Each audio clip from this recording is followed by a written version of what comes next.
Okay, we should be live. All Um, right. so let's. It might echo for a sec here. I apologize to people, but um, no, we're good. We're good. Okay. Um, so you want to sort of just like do an introduction and talk about what you want to talk about, like go over what you want to talk about and like what we're going to be covering.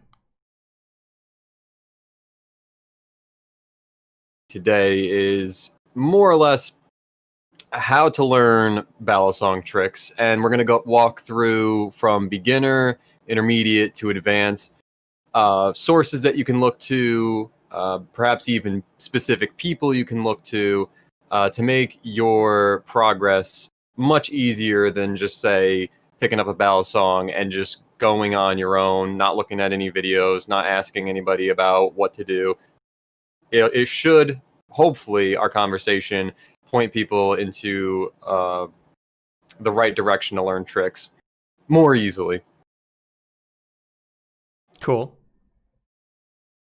So I know we had an outline, and I guess we could jump right into it if you're good with it. Yeah, go for it. So I think the best place to start is if you're a beginner, zero experience, never ever even tried to do a trick with a ballad song. So I would say that this point in time was probably the most difficult for me. You see videos online, you want to do them, except really some of those tricks require hours of practice just to be able to maybe do 1 out of 3 times, maybe 50% of the time. And so just getting started on, and they look easy, right? They look super easy. They look like, oh, wow, it's just one move. Sometimes it really is just one move, like a thumb rollover. But there's really a lot of practice that goes into that one particular move, even though from like an advanced standpoint, it is an easy trick. So this point in time was really difficult for me. And I think a lot of times people end up wasting time on different forums, searching up videos that aren't helpful, so on and so forth. Now, I know for me, and I know it's changed a little bit in recent times, but I know for me, the go-to place originally was YouTube tutorials. Now, just to put everyone into the time period, this was around, I think it was 2014, 2015 when I was just starting to get into it. So there wasn't nearly as much material out there as there is today. Nevertheless, there were a good amount of tutorials, and the helpful thing about YouTube compared to other places that I found was the length of time that a video could be. So you could have a 5 minute, 10 minute, 15 minute long video breaking down a trick step by step. And typically, because of the whole ad revenue, people who were posting videos there would try to really make the quality good, so people would actually watch those videos as opposed to someone just doing a blurry video of them doing a trick that they're all proud of.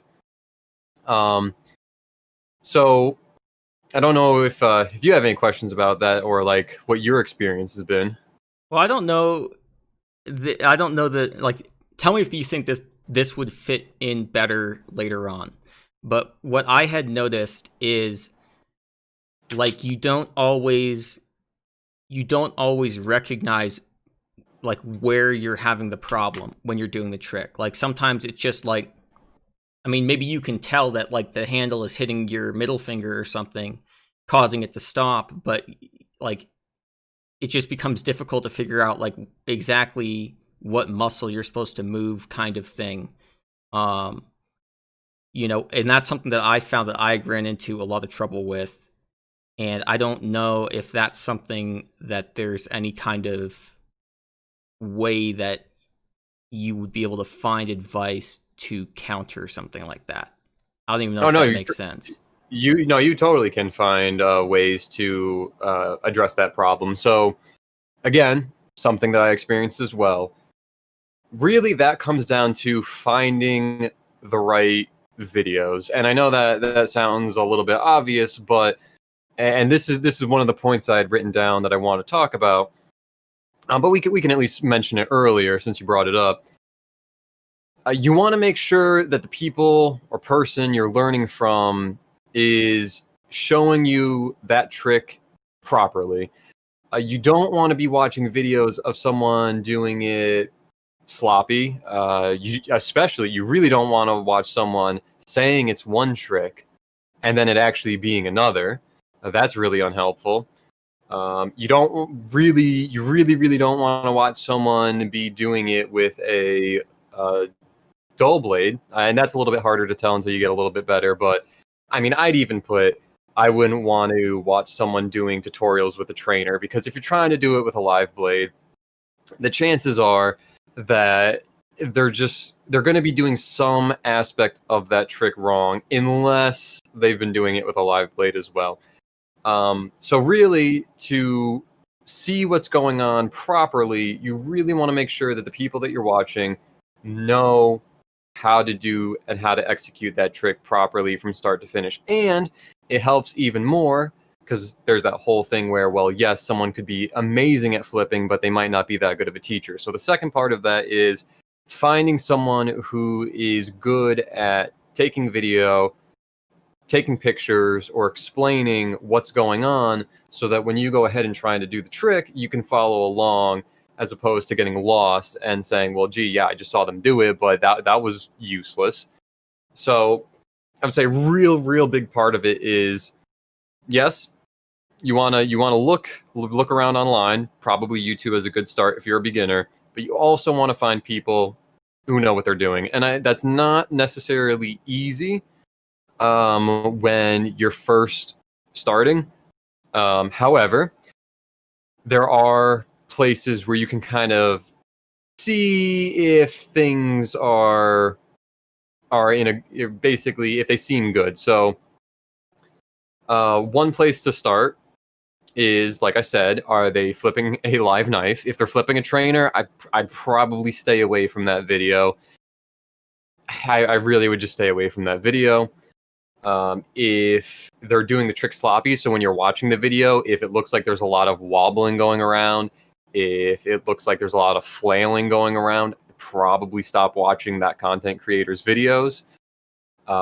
If you look at the like to dislike ratio, that's not always a full indicator, but if you look at the likes to dislikes and the dislikes are really high, I'd probably put that as a red flag to kind of say, okay, well, what else might be wrong here? Why are people disliking this video so much?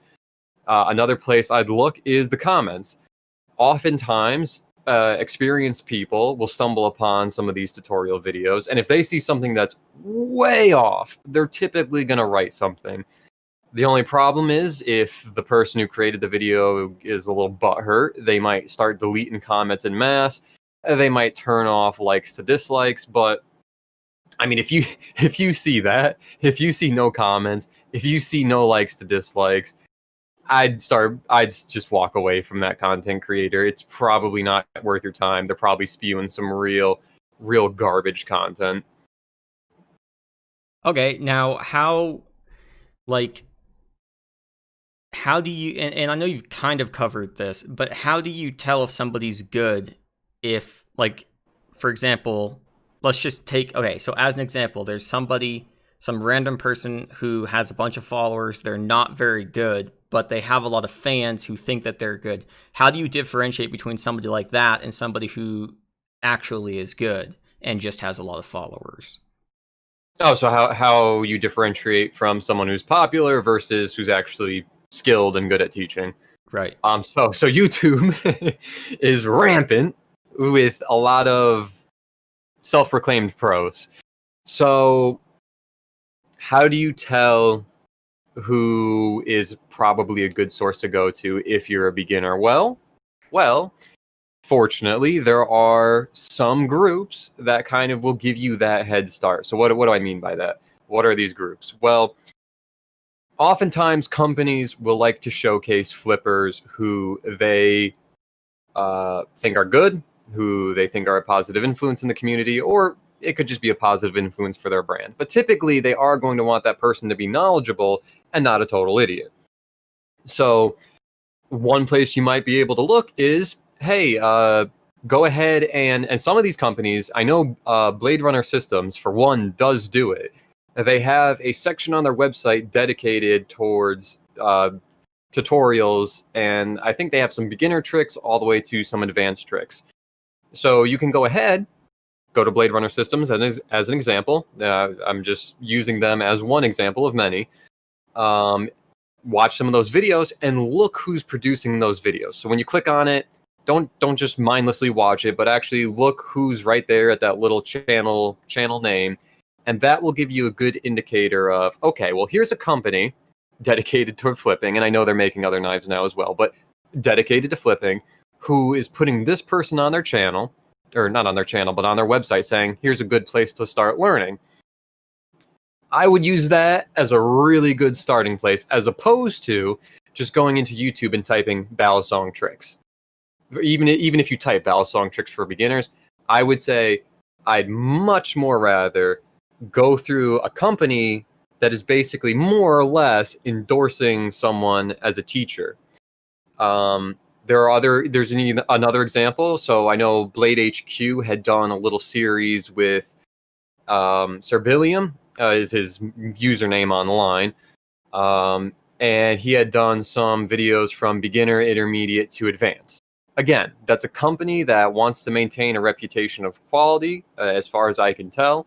And so they're not going to just pick some idiot who's going to teach the tricks wrong. They're going to pick someone who is qualified to show, display, and teach that trick. So I would say if you have no idea where to start, do not just type a balisong tricks for beginners. Go look at some of these companies and look who they feature, because they're going to want to be featuring some of the better flippers and more qualified people, as opposed to just picking some self-proclaimed superstar from the crowd. Because typically that self-proclaimed superstar is just that. They're self-proclaimed. There's no one that's going to back them up. There's no one that's endorsing them. They are just going off their own confidence, and that can get them really far in popularity. But when it comes time to actually show people the right way, they flounder. Now, to push back a little bit, and you tell me if you don't want to go down this rabbit hole. There are certain like modders / makers who have been endorsed by companies. Whether it's just like they did some kind of custom shop thing for them, or they're actually listed on the website kind of thing, who, in my opinion, don't do very good work. How would you say, like, with that context, how would you be able to work out, like, whether it's just an endorsement of somebody who's just kind of like full of themselves, or an endorsement because that person has actual skill? That is going to be a little bit more of a discretionary decision. So the reason why I brought up at least two examples, and I can keep going, I can keep rattling off examples, right? But you want to shop around. So you go on Blade Runner Systems, you look who they're endorsing. You go to Blade HQ, you see who they're endorsing. You can go to, like, I know Faulty Ply is his username. He has been involved in numerous pass arounds with companies. So you might say, well, this flipper's been endorsed a couple times. Let me check him out. And sometimes there's a track record to go off as well. So if you keep seeing a name pop up again and again and again, it's not foolproof, but it starts to become a good indicator. Okay. So that would kind of be my response to it, where you're not going to just, though I do like a lot of the companies that I've named so far and a lot of the people I've named so far, you still want to shop around, because the truth be told is sometimes there are conflicting motives, or what's the word for it? Conflict of interest? Yeah, there's conflicts of interest, because a lot of times these companies and people like each other if they work with each other for a long period of time. So it's not a shot at any of those people or any of those companies, not at all. It's more to say that as an educated, as an educated buyer, you're going to want to select the content that is going to be best for you. And sometimes that is just going to be comparing and contrasting and coming to a decision of, maybe these are the top 3 people or top 3 content creators that I'm going to want to look to for tutorials. Okay. Um, and again, tell me if this is something that you want to cover later. But aside from stuff like, for example, like the trainer blade or like a like dislike ratio, like if somebody gets ratioed the wrong direction, um, what like are there any other like blatant giveaways or at least like pretty major red flags that you would be able to look for in somebody's flipping? Well, so I think I touched on a little bit of it, but if you see, I mean, because it really will be noticeable, especially in rollovers and sometimes in twirls. But if you see some really like noodling type situation going on, like it looks like a floppy pool noodle, or it's flailing around, typically that's gonna be a bad sign. You want to see clean, crisp execution of the tricks from start to finish. You should not see any sloppiness. You should not see any flailing around. It should be a very clean combo, especially if someone is going to post a tutorial of that trick. And if you see someone posting these sloppy tutorials, I just stop the video, type in the trick you want to learn, and see if someone else is doing it, because chances are someone else is doing it better. How about like somebody's choice of knife? Like, would you say that somebody flipping like a Baron Sun 114 or whatever is like less likely to be giving you good advice? Um, I don't want to say that is a definitive decider, but it's kind of an indicator, right? So this one is a little bit. I would put this as a lower thing to consider. But typically, as people increase in skill, they're going to be looking for the best performing ballad songs. So if someone is using a lower tier performer like a Baron Sun 114, it doesn't mean that they don't know what they're talking about. It could just mean that they can't afford those higher tier knives. But if someone just gets a Baron Sun 114 and then just starts posting tutorials, there's that possibility as well, and that's something you wouldn't really want to be watching. Is someone just got a ballad song and all of a sudden decides they're an authority on tricks. Video 1, unboxing a Baron Sun 114. Video 2, how to do a Zen rollover. Exactly. Okay. Well, go ahead and whatever you want to sort of like touch on next in the outline. I think I've exhausted most of the questions related to those. No, you asked a lot of good follow-up questions. So that's kind of my start for, if you're a beginner, what videos or platforms are you going to want to look to initially? Now, the second question kind of becomes, well, how should I be practicing? Like, okay, I found a video that I want to do this trick. Now, how do I actually practice it? And by that, I mean, how much time should I be putting in? And what methods should I use to be learning that trick? So I think the second part of that question is probably the more important. So I see this trick online, looks a little difficult. It says it's a beginner trick, but it still looks pretty difficult. So what's an example of that? A Zen rollover. It looks simple. It's just a thumb rollover that lands on the bite handle. Except you have a very high chance of getting cut if you do it incorrectly. So one solution around this is to kind of decide up front what kind of risk you're willing to take on. You could go straight into live blade. I would say that would probably be the best place to start if you can accept the risk. If not, if you say, you know what, I cannot get over the mental barrier, I think I'm going to cut myself.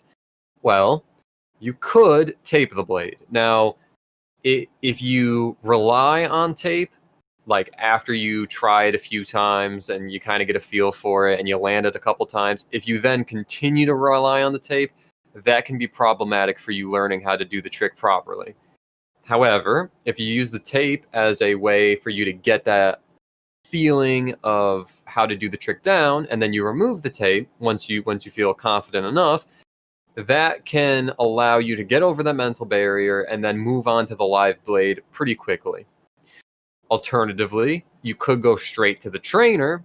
I would say avoid it if taping the blade doesn't work. Really, the only time I would say that I would say use a trainer above taping the blade is if you have a balisong with a crazy sharp tip, and if you're trying to do some pretty difficult aerials. But at the same time, if you can't do that aerial with even a taped blade, if you can't, basically the problem is if you're trying to do that aerial and you're doing it on a trainer and then you switch to a live balisong, well, that live balisong is going to have a tip. You can dodge the edge, but you really can't dodge that tip sometimes. And so if you rely on a trainer, I would really, really use it sparingly, really right up until you get the basic motion down, and then try going to the live blade. That would be my recommendation there from a beginner standpoint. Otherwise, I think you start to risk getting some sloppy movements developed that you otherwise wouldn't want, and you really wouldn't need. I mean, a lot of times these beginner tricks, yes, they look very hard at first, but once you get that motion down, you start to see what's going on. You start like visually while you're flipping, you start to see what's going on, and that risk really starts to get chipped down pretty fast. Now, to answer the time per day part of what I brought up, I would say that it should be as much as you really want to put into it, right? So if you want to become an amazing flipper in no time at all, well, you're probably going to have to put a lot of time in. You're probably going to want to be flipping at least every other day for, I mean, at least 30 minutes. And that's probably even a low estimate. If you don't really care how fast you progress, and it's kind of like, well, when I get there, I get there, you're still going to want to put in solid blocks of time. Like if you're trying to learn a trick, you're probably at least going to want to put in a 30-minute block of time. But you could be more sparing about it. It could be one weekend, the next weekend, following weekend. You can kind of parse it out that way. So I would say the time per day, how long, how frequent, really is going to depend on how fast you want to progress. But I would really say when learning, really try to block out, at least again in the beginning, try and block out 30 minutes of time where you're just trying to learn that single trick. Don't go mixing things together.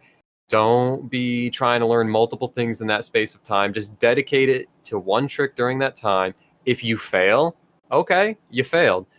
Try again when you put that next block of time aside. And a lot of times what people will notice, at least I think, is that when you try it, even if you don't succeed, you'll develop some muscle memory that will allow you to do it next time. And it could be the next time as well. It could take multiple attempts, multiple blocks of time. But typically you'll develop muscle memory, and that's the important part. Because if you just do it day after day after day after day for like an hour, I don't think that's really gonna be nearly as useful, especially if you're just doing, like, let's say every week you're doing for an hour random tricks, you're just trying everything. I don't think that's really going to do you much good. I would rather have focused practice set aside for one trick and then move on to the next trick, move on to the next trick, and so on.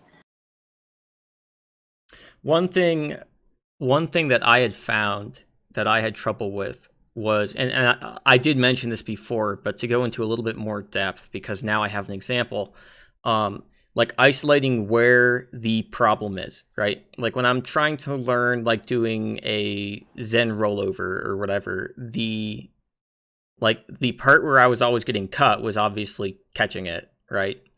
And so I just did a bunch of practicing of like wrist passes and all that. And when I just did that without focusing on the rollover itself, it ended up, where I was able to sort of like do it without worrying too much.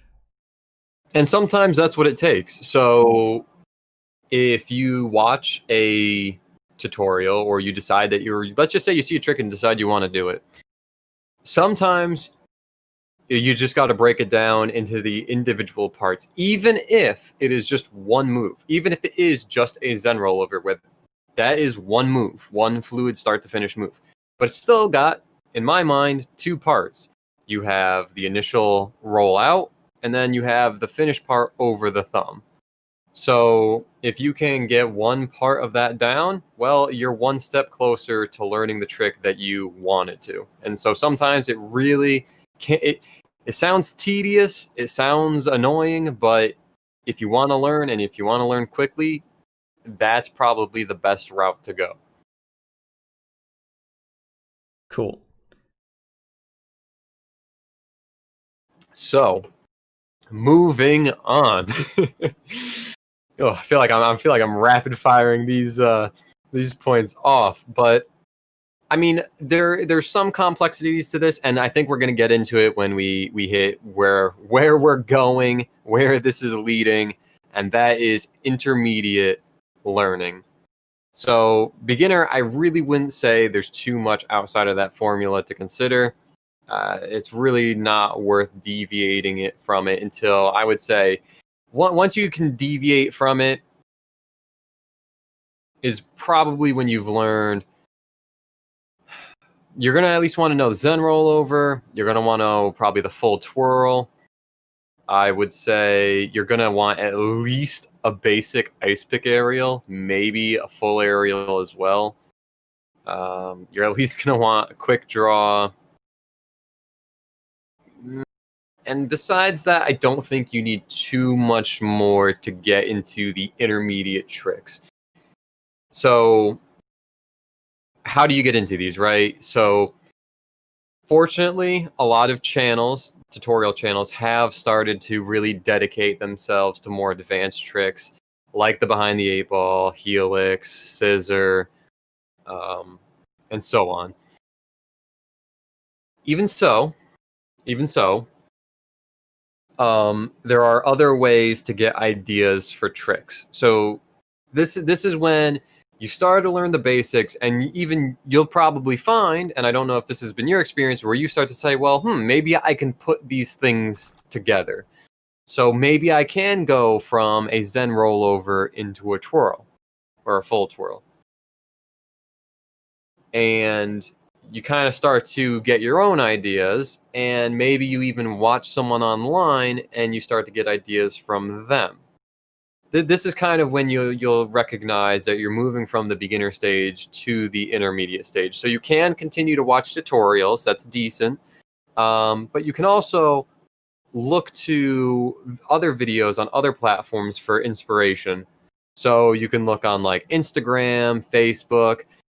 I'm going to cringe while saying it, but you can look to our Ballad song if you really feel like it, if you're really up to that task. But you can look to these other platforms, and you can look to, you can follow a hashtag, and you can see what other people are doing if you really want to. And the great part about it is you don't need to try the full combo of what they're doing. You can watch what they're doing and say, I want to try part of that. Now, you may find that if you're watching like a 30-second combo and say, I want to try part of that combo, you might find that there's already a tutorial out there for that specific piece. You might not as well.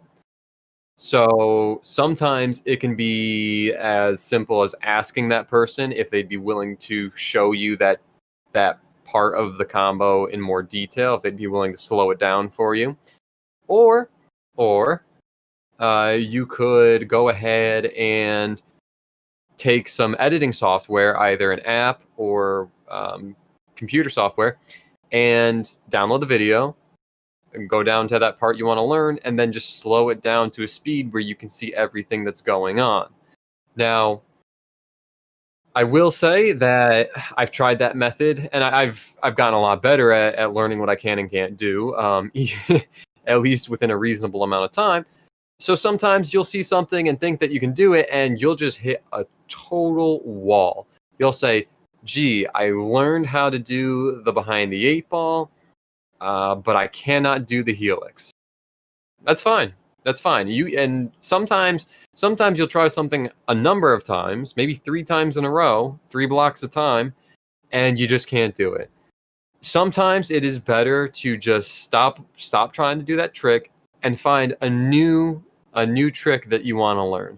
Because oftentimes you'll find that certain tricks require certain fingers, certain movements, certain muscles, and if you try something else, it might actually help you build upon the movement, the finger strength that you need to complete the trick that you originally wanted to do. Except now this time, you know a new trick, plus you're going to find out how to do the trick that you originally wanted to do. So you're going to put 2 tricks under your belt by just pausing and moving on and trying something new. And that's why I say that once you hit that intermediate stage, and really, I mean, I would say that a clear indicator that you're moving to the intermediate stage is if you can do the behind the 8 ball, and there's plenty of tutorials on that. So if you can hit that behind the 8 ball and you can do it clean, I would say that's an indicator that at this point, you don't need to just do the cookie cutter route of what's the next tutorial, what's the next tutorial, what's the next tutorial. You can go ahead and see and look at what you might want to learn next. Go follow, go check out some of your favorite flippers, see what they're doing, and ask yourself, can I do that? Do I think I can do any part of that trick? And that, to me, is a much more enjoyable way to learn instead of just watching. I mean, good grief. There are some channels, and some of them I like, some of them I don't. There are some channels with upwards of 100 tutorials. Now, I don't know about you. But would you really want to just mindlessly sit through 100 tutorials? Let's just say that was your only learning resource. Is that what you'd really want to do to learn how to flip ballad songs? Well, to be fair, like, mindless is like the only option I have for doing anything. But I would still prefer to not have to sit through 100. Exactly. It takes, to me, it takes the fun out of it. It takes the soul right out of it, and it makes it this very robotic and emotionless experience. Oh God! Like hello. I'm gonna be doing a tutorial on how to do the Zen. It's like you're already feeling like depressed, right? There's just no soul to it. There's right. no soul. Well, okay. one thing just about slowing stuff down. Brandon Jones, right? Yeah. So I feel so bad, dude. Like he was trying to help me like learn how to flip, and so he would send me these slow motion videos and stuff of like just different tricks, and it would help for sure. And I also think filming yourself in slow motion is, like you'd said, is like a huge deal. Not even just with flipping. Like, I was talking with my dad about, just like my dad does like competitive shooting stuff, and filming that kind of thing in slow motion can help a lot in terms of identifying where like hiccups are and stuff, right? And I believe at my golf course, the guy who gives lessons like films people in slow motion, and so I think it's like that's not even just limited to flipping ballad songs. It's like anything where like it's happening too quickly to pick up on small deviations and stuff by eye. Exactly. That slow motion aspect is huge, and that's why you'll notice that a lot of the better tutorials, at least in my opinion, do feature a slow motion aspect, because it's one thing to say you do this, you do that, and you're done. Okay. And even if they show it all in clear, super clear shots, there are still parts of the trick that to the person doing it might seem, well, that's stupid, that's simple. How could someone possibly mess that up? Well, they could. And so seeing it in slow motion can really, really clarify exactly how a trick should be done. And it really goes a long way in helping someone avoid possibly wasting time theorizing about what they might be doing wrong. Right, like for sure. And I mean, like I guess I can't say exactly which trick because I don't have like the mental image of it. But I know that there are times where it's like I've been trying to learn a trick, and I'll be watching, my flipping, and all of the sudden, clear as day in the slow motion, you just see all of the momentum disappear at one of the transition points, right? And it's like, huh, I wonder where this went wrong, right? Exactly. So yeah. And I even have an example for myself from my flipping experience. So nowadays, people don't really have to deal with this issue, but at one time, the reverse behind the eight ball was not really that well covered. So I think the first person to really do a decent display, and I'm not even going to call it a tutorial, a decent display of it was Knife Zoid. And there was some slow motion aspects, but it was not that easy to see what was going on, at least in my opinion.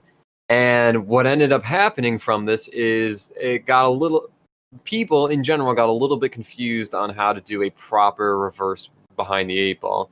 So, and it's so silly to make this distinction, but it is a distinction. There is a standard, proper way to do it, and then there is a faux reverse behind the eight ball. And just seeing it in a slow motion, if you're just watching it full speed, honestly, I don't think it would be unfair for someone to come to the conclusion that both ways to do it are the same exact trick. But when you actually slow it down, see what's going on clearly with very clear shots, you can see there are two separate tricks going on, two separate combos going on, and the difference is just one part out of three being different. So yeah, that slow motion's huge, honestly. And I know it was probably a little bit more difficult in 2006, 7, 8. But nowadays, I mean, even I've been filming on my phone, and the slow mo on that is incredibly good, all things considered. Right. Yeah, no, for sure. And it's actually kind of funny how much, like, I think the iPhone 6 was the first phone that I had that had slow motion. Because I know I had an iPhone 5, but like now it's like every single phone. Like, dude, there's probably some flip phone that has slow motion now.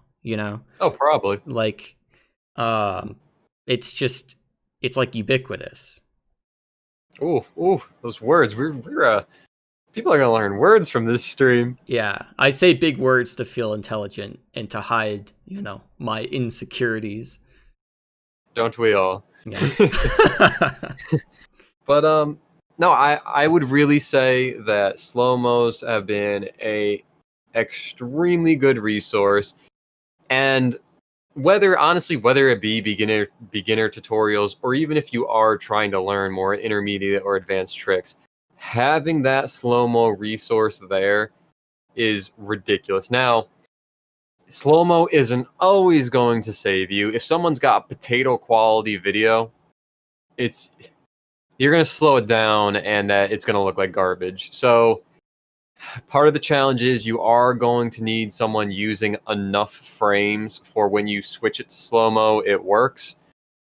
I would say ideally it's not really easy to tell how many frames someone is using, but you're going to want at least 60 in most cases. If you can get 120, that's amazing. If you can get 240, awesome. What about 480? That's no. No. No. And it's really hard because I know some people, like some flippers, really like the choppy effect of like it almost looking like there's three separate. Like it almost looks like there's an additional handle while they're flipping. It's got like that. I don't know if I'd call it like a staggered effect, but it's got a neat effect. But the problem is when you slow it down in video, you can't tell what the heck's going on. So more frames are typically going to be better for if you are taking a video offline, slowing it down yourself. Try and search for videos that look like they're a bit higher in quality. Yeah, I would definitely say I think a big aspect Not that your flipping is bad. That's not what I'm saying. But what I'm saying is, like, I think part of the reason why you grew so much is because you took the time to set up high quality filming, right? Like lighting, the background, all of that. It takes all of the clutter out of it, right? Like you're not looking at like somebody's underwear on the floor in the background or something, Oh right? my! It's I like, should have mentioned that earlier. Oh no. Yeah, red flag, red flag. If you are watching someone do a tutorial online, beginner, intermediate, or advanced, and there is clutter in the background, it looks like they didn't take any time to have a neat background. Probably a red flag. It's not a clear-cut indicator, but the focus should be the flipping and not the used up sock on the floor. Like that should not be the focus. right. So I would say, man, if you, it's not a good indicator. It's not a good start. Not a good first impression. If I'm looking for a ballad song tutorial, truthfully. Right. And like you can kind of tell sometimes, just from how people talk, whether somebody is like they've been doing this for a while or if they're obviously like kind of just getting into it kind of thing, you know. I think you can tell. I will say it's a little bit harder to tell when you're like, I'm just assuming you're fresh into flipping. It's a little bit harder to tell, but watch a couple of videos. Don't just watch one person right away. Even I'm gonna plug myself. Don't even just watch my videos on YouTube from the start. Maybe watch one of them, maybe two, maybe three. But like, after you, comment, subscribe, click the notification bell if you want to get notified. yeah, but after you do that, really do go watch a couple other people, because once you do that, once you get a baseline, you'll be able to make better decisions about what someone's teaching. I feel like a lot of people fall into the trap of they watch someone and they're like, "Oh, that was pretty good," and they watch them and they watch them and they watch them, and then they just don't consider other content. And that's okay once you know a lot more about who's who, who's good, what's good. But in the beginning, you really don't want to shortchange yourself by just watching one content creator just because you happen to like them off first impressions. Yeah. Although I do think inevitably, like, there's going to, like, people have like a ranking in their minds of like who they trust kind of thing. And it's like, like I definitely think, it's like, well, if you say one thing and somebody else says another thing, then depending on who somebody likes better of the two, it's going to influence how they view stuff, right? Oh, for sure. And so I definitely think getting other perspectives matters, but it's not a problem to have a favorite. You know what I mean? Oh yeah, you can have favorites. I've had favorites. I mean, early learning on, probably I would say my go-to sources for learning was starting out fresh was Calvin Nation. Oh God. Yeah, hey, Was I don't. he? No, I liked him, but dude, he's so far back. Like, when did YouTube switch from like rating to liking? I mean, they used to have like a star rating system. How long ago was that? Like, I feel like that's when Calvin Nation got started. I think he was at least since 2012. I'm pretty sure it might even be 2011. It might be because I joined around 2014, like not YouTube but flipping. I joined around 2014, so I had just barely missed him when he basically stopped making content, which I'm pretty sure was 2012. Or I mean, he's still making YouTube videos today, I think, but they're not battle song videos. But at least in terms of when he stopped making battle song content steadily, I'm pretty sure it was around 2012. Yeah, dude, those are some old videos. But I liked him. I also liked, I think he called himself, I'm pretty sure it was Vincent Dark. Or maybe he didn't, no, he called himself Bite Handle. That's what he did. He called himself Bite Handle. I liked his videos. I thought probably the reason why I adopted that black background for a while was because I just liked his video quality so much. It was just so clear what was going on that I was like, that's great. Why can't I do that, but from a first person perspective? And people were already doing that, but like they weren't really doing the full on black. Like there was one person, and I really like this flipper. I think his full username on Instagram is 72166. I really liked the way he did his background. And I was like, well, I could do that for tutorials. Like, yeah, he's doing that for flipping and he's doing it for his fun videos, but why not do it for tutorials? That'll be great. And so that's basically what ended up happening there. But I really liked his videos, that bite handle. And it really, he has some of the more popular ones out there with like really high views. From there, after I kind of got a decent foundation on what tricks and how to do them and kind of like these beginner tricks, that's when I eventually pushed over to like Instagram, and I found one page that was an amazing resource until it kind of went dead, was Balisong Techniques. And they would do this series where it's kind of like a weekly learn how to do this trick. And they weren't high production videos typically, but they were good enough to where you could see what was going on. You could figure out what someone was doing. There would typically be slow-mos. And this went on for a decent little while. I think it went on for at least a year, maybe two. And that was another great resource for me to learn how to do new tricks. And again, it kind of, it's that transition from beginner to intermediate where you don't necessarily need someone to do a step-by-step 10-minute video on how to do a trick. You can glean what's going on from the slow-mo, from the video, and kind of just start trying it yourself. You can see what's going on and you can try it yourself. So those were really my go-to people. Those were kind of my favorites early on. And then I have some favorite flippers outside of that I just kind of drew inspiration from. I mean, really, and I kind of go on a little tirade here just so that people can get a good idea of what I'm talking about. Some of the people that I really, really, really liked watching up front, and some of these people, I can't do the tricks that they do, but I kind of just generally liked it. I've already mentioned Faultiply. I liked watching Nardath a lot in the beginning.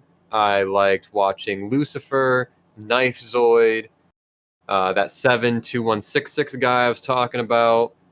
Obviously, the tutorial people that I learned from, Bite Handle, Calvin Nation. I would even throw Slash and Cuts on there, although he does some crazy stuff that I mean, some of those aerials, no thanks. No thanks.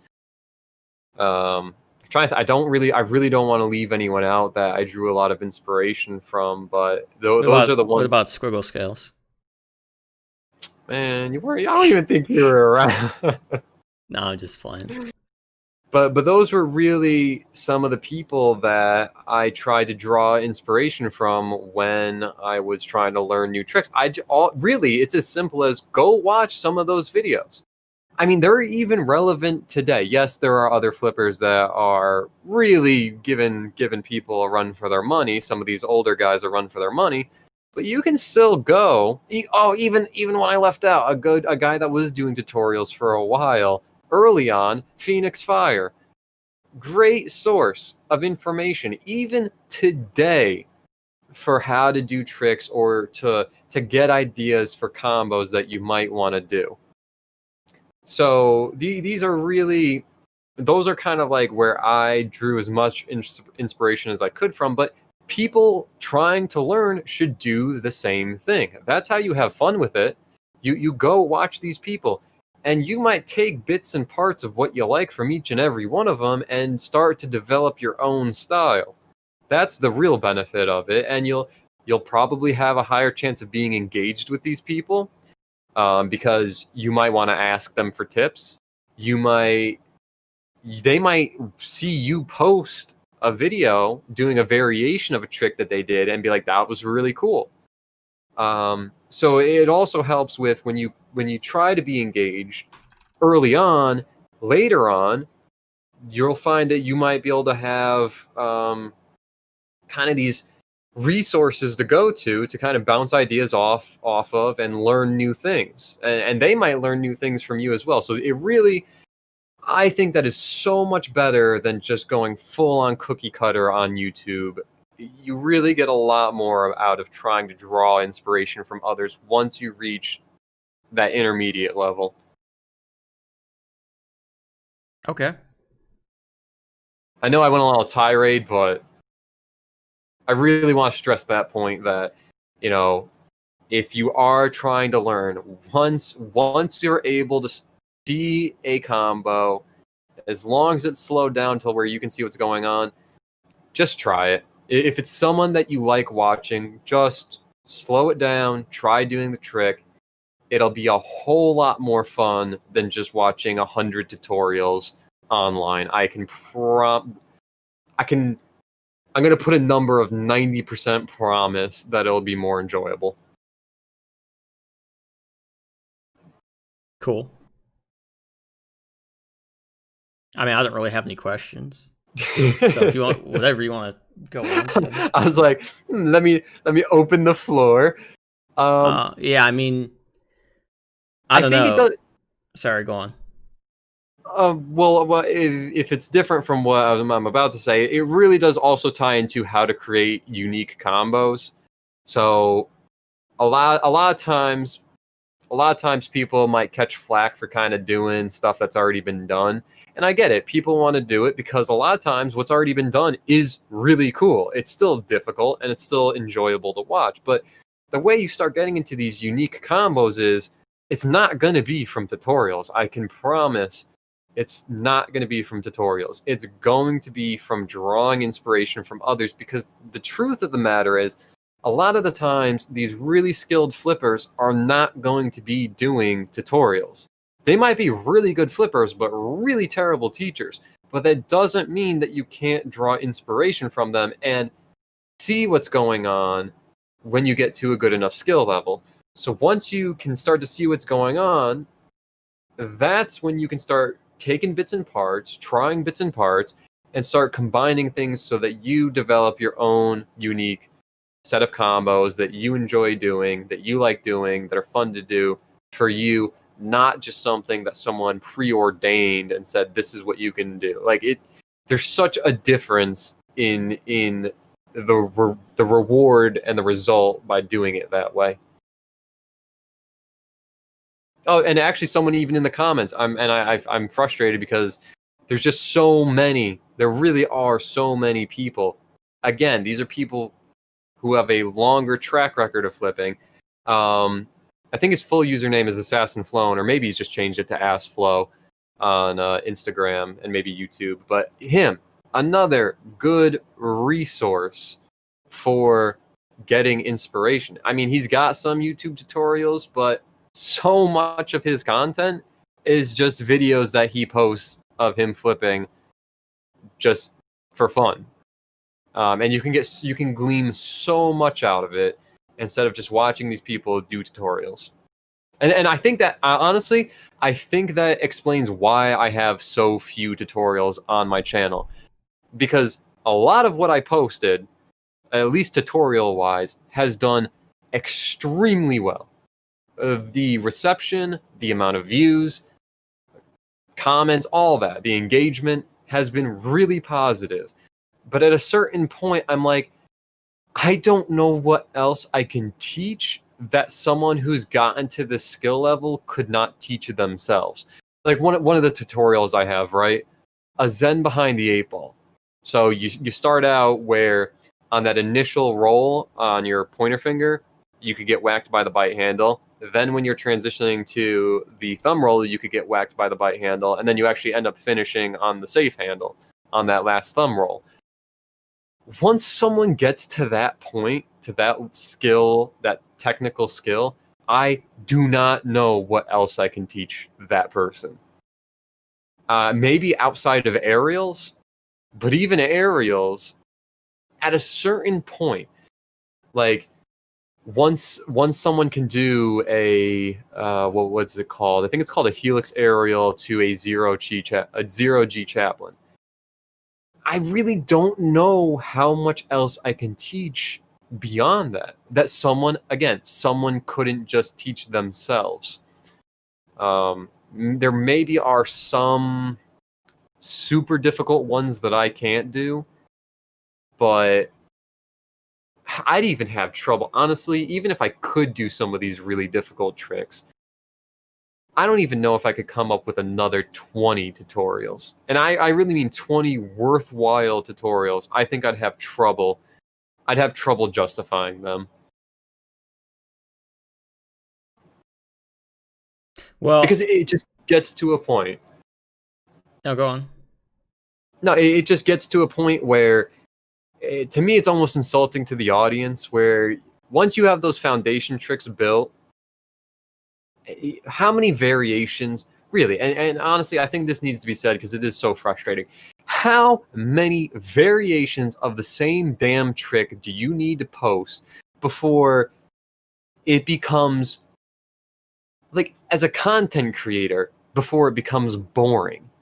Like, I've tried to the best of my ability when there have been variations of a trick to put them within the same video, like the reverse behind the 8 ball and the faux reverse behind the 8 ball. I put them into the same video because they don't need two separate videos. I don't need to sit there for 10 minutes, and really, I think it's insulting to whoever is watching the video. I don't think I need to patronize them and say, well, gee, this one requires 10 minutes and this one requires... No. No. They can be put into the same video. And all too often, and this kind of goes back to one of the earlier points you made, this popularity thing. All too often, people get a bit of success off these tutorials, and they just do another and another and another, and they don't teach anything. The only thing that they might do that I would say is worthwhile is display how to do a trick. But outside of that small benefit, it is so redundant. If I was just trying to learn more tricks, maybe I would just, I guess if I really wanted to know the name, I might watch, or even I guess watch like the first 30 seconds of these tutorials. But I mean, it is so patronizing. I really do not know how these there are these justifications for all these variations, because quite honestly, and this is where the rant goes a little bit deeper, some of these people are just making up combos and making up tricks, and they're not just, and I get it, sometimes there is a new hot thing. Like, an example of a new hot thing was when, and this is someone I left out, a user by the name of Sir Horse Choker and the Choker Fan. That is a new hot thing that was it was actually new and innovative. Doing a small variation of a trick is not innovative. It does not require a name. I really need to stress that doing a twirl, except maybe doing one small little thing where you bounce it up against a different finger, I promise that does not require a tutorial, and it especially does not require a name. I don't know that I would agree or say or whatever that combo tutorials, like, I just personally don't see the need for combo tutorials. Like, if you know the base trick, I just don't understand, and this is just me, right? Like, I don't know how to flip that well, but like, I don't see why you would need an explanation for how to transition from one to the other. Like, it just seems, I don't know, like, self-explanatory to me. You know what I mean? Like, I don't know. It's like, if you think about behind the 8 ball, right? It's like,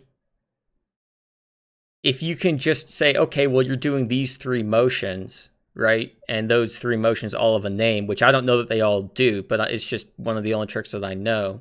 Like, I don't see why you would necessarily need to have your hand held through all of it, right?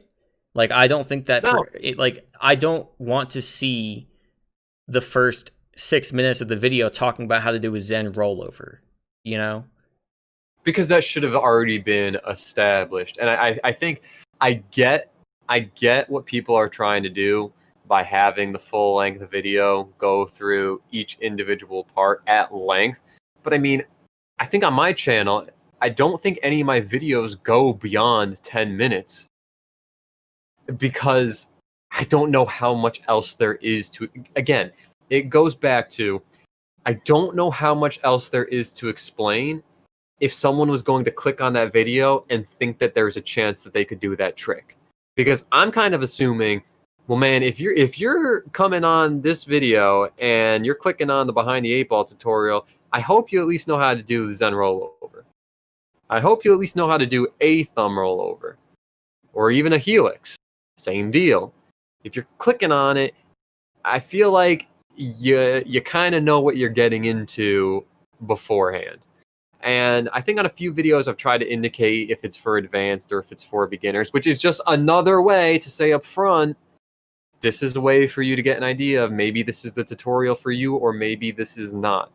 But I mean, it's again, like, it's things that I don't feel like need to be said unless you really, I don't even know if someone who was a beginner would be able to do all the individual parts and it not be an extremely frustrating experience. So like, let's say I did teach a difficult combo, like on my very first video that I posted to YouTube, a lot of people have requested that I do a full breakdown of that tutorial.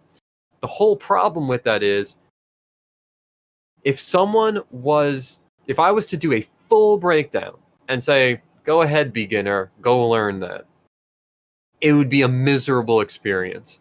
That combo would take at least, in my opinion, to do it fluently, at least if you're doing it, like if you're a very fast learner, extremely fast learner, you're probably looking at least 2 weeks of extremely dedicated practice. So it's almost like if you get through most of the other tutorials that I've posted since then, you're probably going to be able to do that combo at the end of that. It really starts to cross into that territory of why bother? Right. I would say, like, you don't have to wait for me. Like, I'll interject if I have questions, but like I said, I don't have a whole lot to add on these topics. No, I mean, I like to pause just in case there is anything, but I mean, I could just rant and rant and rant about this topic of just unnecessary content creation. And honestly, I'm just gonna say it. I'm just gonna say it.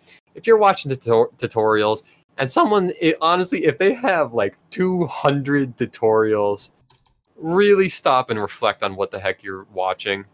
Really think about, do you really care to learn all these individual supposed tricks, alleged tricks? Because a great video, and it doesn't have enough views, it really doesn't, but there's a video by, and I mentioned him earlier, Phoenix Fire, that goes over the main 5 components, I think it's 5 components of flipping, where a whole lot of flipping is comprised of rollovers, you have your chaplains, fans, ricochets, and I'm trying to remember the last one, but so much of a combo or a trick can just be broken down into those individual parts. You might need to assign some direction to it. So, for example, rollover from safe handle to bite handle. But if I say rollover from bite handle to safe handle into chaplain, someone's going to understand what that means if they understand Balisong terminology. And that's just the truth. Once you get to a level where you can kind of break apart tricks from that mind frame, it becomes easy. Even a scissor, right? A scissor. That's a fairly difficult trick for someone who's new. Well, what is it?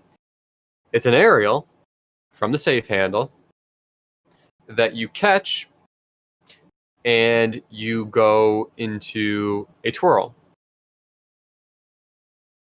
And then it goes from your pointer finger, middle finger, transfers to your middle finger, ring finger, and then it ricochets. The handle ricochets on the back of those two fingers. You bring it back down from the middle finger, ring finger to the middle finger, pointer finger, and then you just kick the other handle back up, and then the knife's open.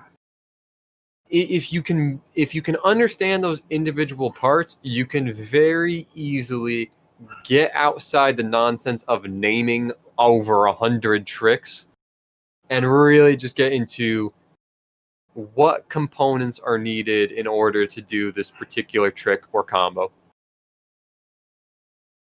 I feel like people get a little bit lost, and I even got a little bit lost on the names, a little bit, not nearly as bad as some people, but you can get really lost on the names of these tricks when really they're more like landmarks. Understanding how to do the helix is a landmark. Knowing how to do a scissor is a landmark. You don't need to know every single name for every single trick in order to do them. You can just understand the parts, have these landmarks to work off of, and then do new creative things yourself.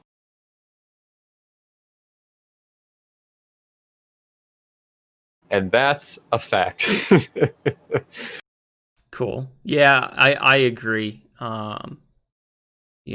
That it's I do think that there's a little bit too much of people looking for other people to tell them what combos they should do. I mean, it's like I want to try and come up like with a good analogy of other hobbies or other things that you could do, but I almost even feel like let's go with say drawing or painting.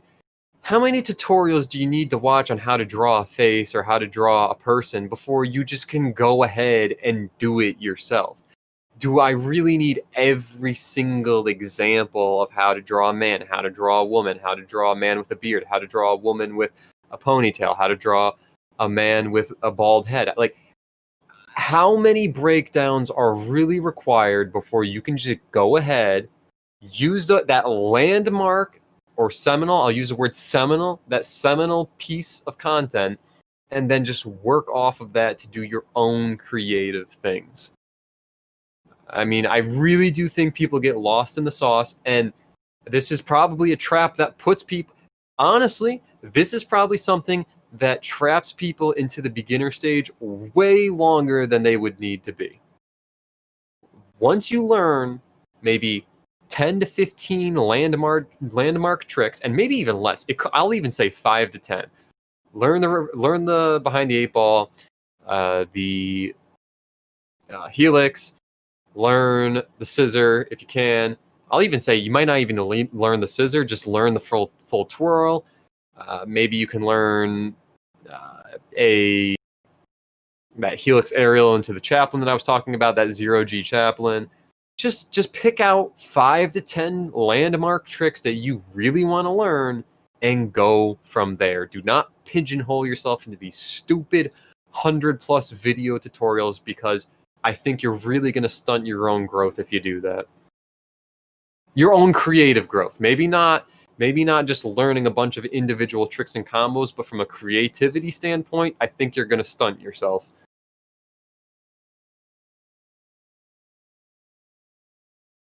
Makes sense. I do I do wish I had a little bit more to say on these topics, but I think we've run through about all there is to say in how I would say are some of the better ways to go about learning.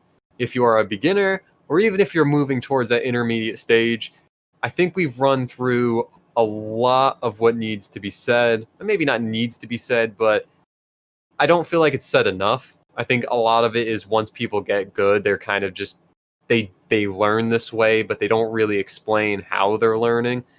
So I think it's worthwhile that to anyone listening, that this information's put out there.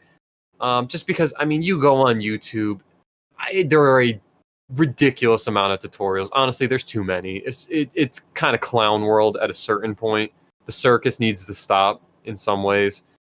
But I understand the views are great. You know, if you keep getting 20,000 views off of a tutorial and you changed up one thing, I get it. That I get it. You're getting views off it. But it's a circus. Like, what size clown shoe do you wear? Type of deal. So I think it's good that we talked about this. I would agree. Yeah, definitely, like, you know, putting stuff out there that people either haven't heard or don't want to hear. That's what I'm all about. If they don't want to hear, we're getting that dislike button, click, click, click. Hey, that's fun. Supposedly the engagement likes it though. So if you hated what we said, dislike the video. It's great for engagement.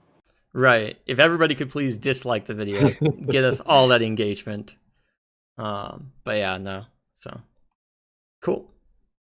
Anything else you wanted to cover? I mean, I guess if there's anyone listening that has any questions, anything that we haven't covered, otherwise, I really don't think there's too much more to be said. I just do think that as a beginner, it's so easy to get lost, and it goes beyond tutorials, where if you start listening to people who don't know what the hell they're talking about, you could end up getting some really bad advice that's really going to set you back, and maybe even set you up for some crappy encounters later on with people in the community. Like, I've seen people watch YouTube videos and think that they were doing something correct, and then go post that on a group page or even Instagram, and just get blasted by people in the comments saying that's not how you do it, wrong, incorrect, you're stupid. And it's all because they made a poor decision in who to listen to up front.